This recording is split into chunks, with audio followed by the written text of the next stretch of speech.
नारी के 7 गुण हैं और उन 7 गुणों से ही एक नारी की पहचान होती है। 7 विभूतियां कौन सी हैं? तो पहली विभूति है कीर्ति, दूसरी है श्री, कीर्ति ही श्री वाक् च नारी नाम स्मृतिर्मेधा धृति क्षमा।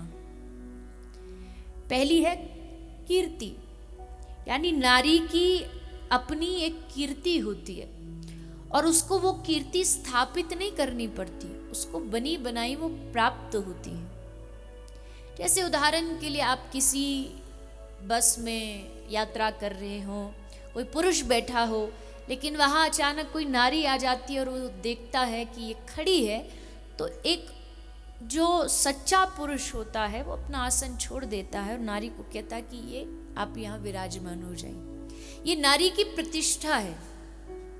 ऐसा कोई संविधान का नियम भी हो सकता है, लेकिन हमारे समाज में नारी की प्रतिष्ठा बचपन से ही सिखाई जाती है कि कोई माता, कोई महिला आती है तो उसके लिए सीट छोड़ दो और उसको आसन प्रदान करो, क्योंकि ये नारी की प्रतिष्ठा है, ये उसकी कीर्ति है। दूसरा है श्री। जैसे कहते हैं ना, घर में कोई किसी की ब्याहता विवाहित आती है ब्याह करके, तो कहते हैं अजी हमारे घर में तो एकदम ये लक्ष्मी आई है। मात्र शरीर जो होता है वो घर की श्री होती है, और घर की श्री भगवान श्री कृष्ण ने भगवत गीता में नारी को बताया है। तीसरा जो नारी का गुण है वो है वाक। वाक यानी नारी की वाणी में विनय होता है। विनय माने विनम्रता, करुणा का भाव नारी की वाणी में।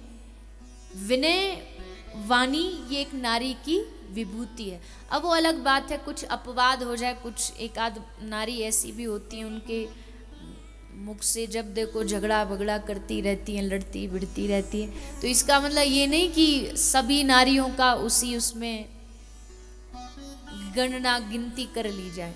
भगवान कृष्ण कह रहे हैं कि नारी की जो आभूषण है, नारी की जो विभूति है, वो उसकी वाणी की विनम्रता है और उसी से नारी का श्रृंगार होता है। देखो बाहर की वस्तुएं तो कुछ समय बाद फीकी पड़ जाती है, पर नारी का असली जो आभूषण है उसकी वाणी का विनय है, और वो कभी भी एक नारी को खोना नहीं चाहिए। एक माता को कभी भी अपनी वाणी का विनय खोना नहीं चाहिए। कई माता इतना मीठा बोलती हैं, इतना प्यारा बोलती हैं, और कई ऐसे बोलती हैं जैसे कोई मुंह से शब्द नहीं बल्कि कोई स्टेन गन से गोलियां निकल रही हों। लेकिन नारी का आभूषण उसकी वाणी की विनय है। एक और भगवान श्री कृष्ण ने नारी का गुण बताया है स्मृति। नारी की जो स्मृति होती है, यानी उसकी जो याद करने की शक्ति होती है, वो पुरुषों से थोड़ी ज्यादा होती है। अब माफ करना, को ये नहीं बोले कि मैं खुद एक नारी शरीर में इसलिए ज्यादा बड़ाई हो रही, मेरी वाणी तो है नहीं, कृष्ण कह रहे हैं, भगवान श्री कृष्ण की वाणी है कि नारी की जो स्मृति वो पुरुष के मुकाबले थोड़ी ज्यादा होती है, याददाश्त ज्यादा होती है। नारी पुरुषों से ज्यादा याद रखती है, और कई बार तो ना याद रखने वाली चीज भी याद रखती है। फलाने उस साल आप वहाँ हमको लेकर घुमाने गए थे, मैंने वो खाने को कहा था, तुमने खिलाया नहीं, तो तब से ही मैं तुमसे नाराज हूँ। तो ना बात याद रखने की भी कई बार याद रखती है।